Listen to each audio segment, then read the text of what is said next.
Abangan ang mga balitang A to Z ngayong March 7.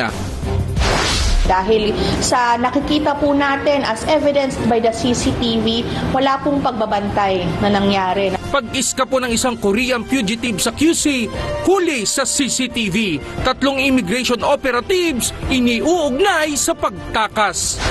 Lakas loob ang aking corona.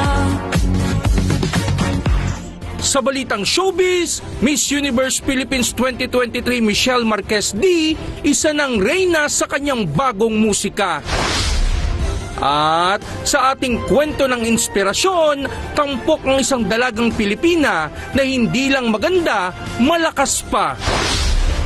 Mamaya na yan pagkatapos ng Daan Tame sa balitang A to Z. No one's immune to hair fall. My hair gets its daily dose of Provitamin from Pantene. Formula with Provitamin B5 strengthens hair and helps build hair fall immunity for 10 times less hair fall. Pantene. That's all say for Alana. And a 1, and a 2, and a 1, 2. Sore throat getting in the way of the moment? Take Strepsils Cool. Helps kill germs and soothe itchy sore throat in as fast as 60 seconds. Strepsils. Own every moment. Ang programang ito ay rated SPG. Striktong patnubay at gabay ng magulang ang kailangan. Maaaring may masiselang tema, lengguwahe, karahasan, sexual, horror o droga na hindi angkop sa mga bata.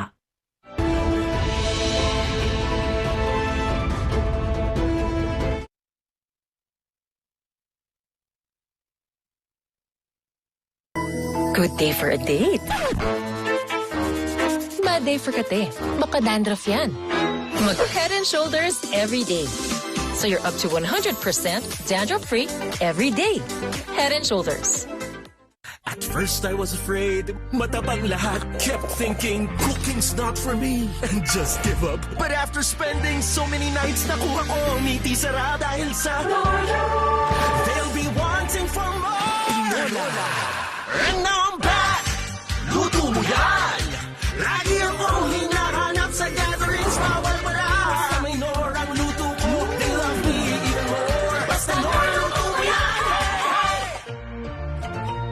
Walang pasok. Nahanap nyo na yung mapaglilibangan nyo. Pero may libreng zile ngayong Sabado. Ang gagawin mo lang ay hanapin siya. In na in ang lupit ng Gods of Egypt. Nasa loob dito ang mga mata ni Horus. Nanlilisik sa bangis ang mga mata sa dilim. Ano ginagawa mo rito? Ang mission order ko kumuha ng impormasyon. At nakaka-goosebumps ang The Commuter. Hanapin mo ang bag at mapapasayo ang 100,000.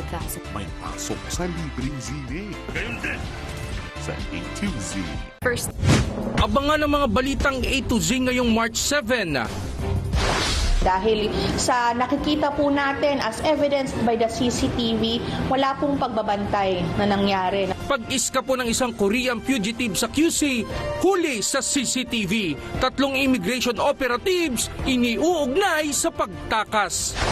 Lakas loob ang aking corona. Sa balitang showbiz, Miss Universe Philippines 2023 Michelle Marquez D, isa ng reyna sa kanyang bagong musika. At sa ating kwento ng inspirasyon, tampok ng isang dalagang Pilipina na hindi lang maganda, malakas pa. Mamaya na yan pagkatapos ng Daan Tame sa balitang A to Z.